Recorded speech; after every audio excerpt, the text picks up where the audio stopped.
this one คือ Rainbow Bridge นะคะ Route 66 Kansas นะคะ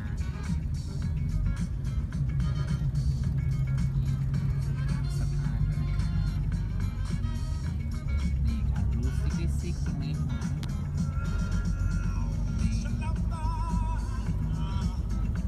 มันไม่มีสัญญาณค่ะเลยลอยไม่ได้ตามกันออกมาแล้วค่ะ Rainbow Bridge นะคะ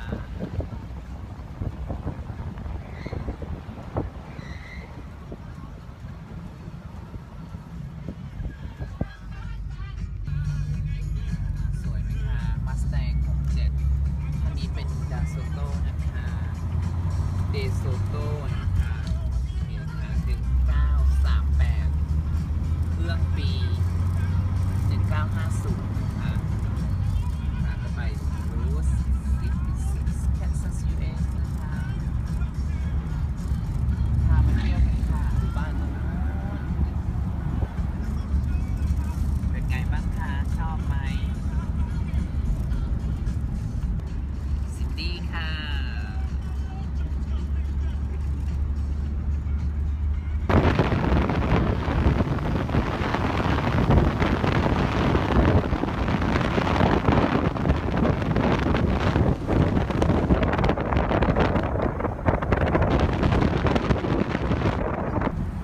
อันนี้เป็นถุงเกี่ยวกับวีดนะคะที่ไปทำพวกแป้งพวกอะไรพวกนั้นนะคะในภาสีขาวอันนี้เราจะแพลนตอนช่วงฤดูหนาวแล้วมันจะโตช่วงนี้นะคะสีเหลืองพร้อมนะคะอันนี้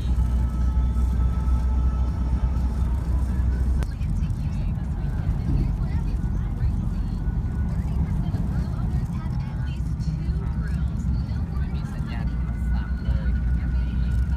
ทรายเนี่ยต้น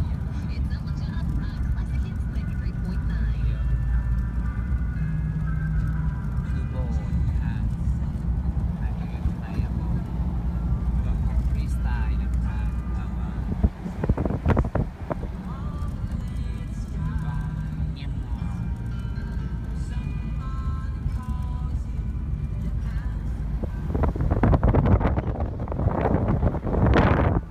คราวนี้เราก็มาโบสถ์ที่ดาวน์ทาวน์แบ็กเซอร์สปริง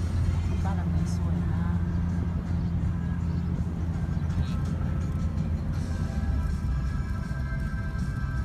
เป็นวิสิเตอร์นะคะปั๊มน้ำมันโบราณนี่ร้านโบราณนะคะจะเป็นเส้นรูท66สมัยก่อนนะคะอะไรคะแบ็กสเตอร์รูท66นะคะตรงนี้ก็เมืองก็เนาะมันก็คนก็ย้ายออกกันแต่เขาก็พยายามจะฟื้นเมืองขึ้นมาอย่างเงี้ยค่ะ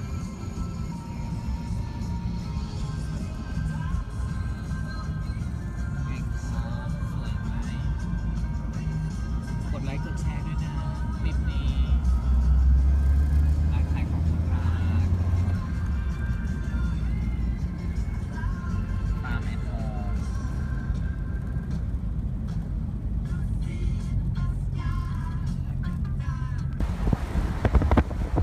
จะโฮม่าแล้วนะคะตอนนี้สวยมากเลย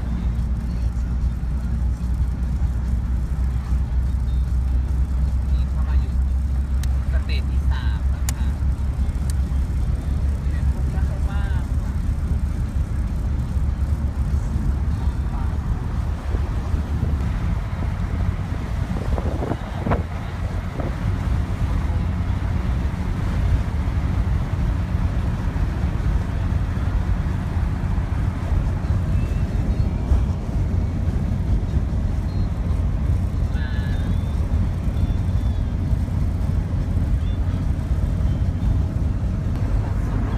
ตาเลยค่ะสีทองนะคะนั่นคือวีดนะคะเส้นสุดลูกหูลูกตา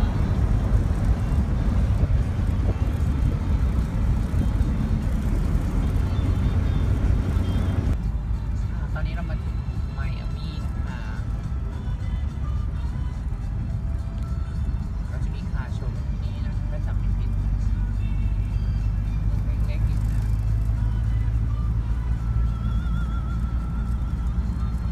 น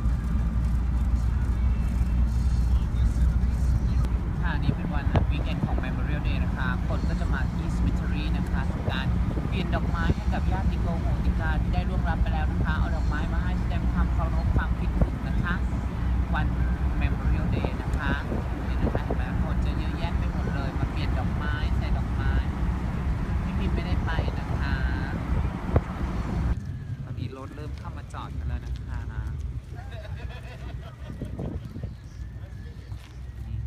นี่ไปนะคะเรามาอยู่ที่ไมอามี่นะคะนี่ค่ะดิมัสแตงนะคะฝั่งนู้นนี่ก็รถโบราณนะจ๊ะผสมผสานที่รถพี่ชายซามี่นี่สองคันนี่คือมัสแตงนะคะข้างนั่งกลางแดดนะคะดิฉันนั่งหลบอยู่ในร่มค่ะ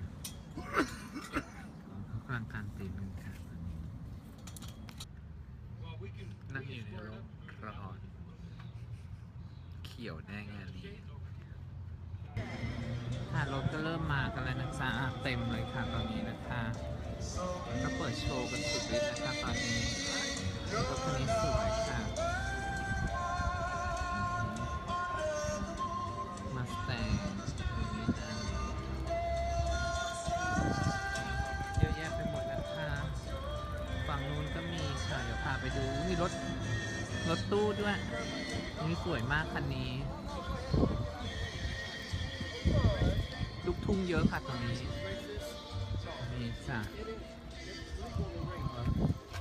ต้องเปิดโชว์แข่งกันนี่เป็นแบบฮอตรถเลยนะคะนี่ค่ะรถโบราณรถทรัคนะคะบางคันก็ฟอร์เซอร์นี่เป็นมัสแตงนะคะ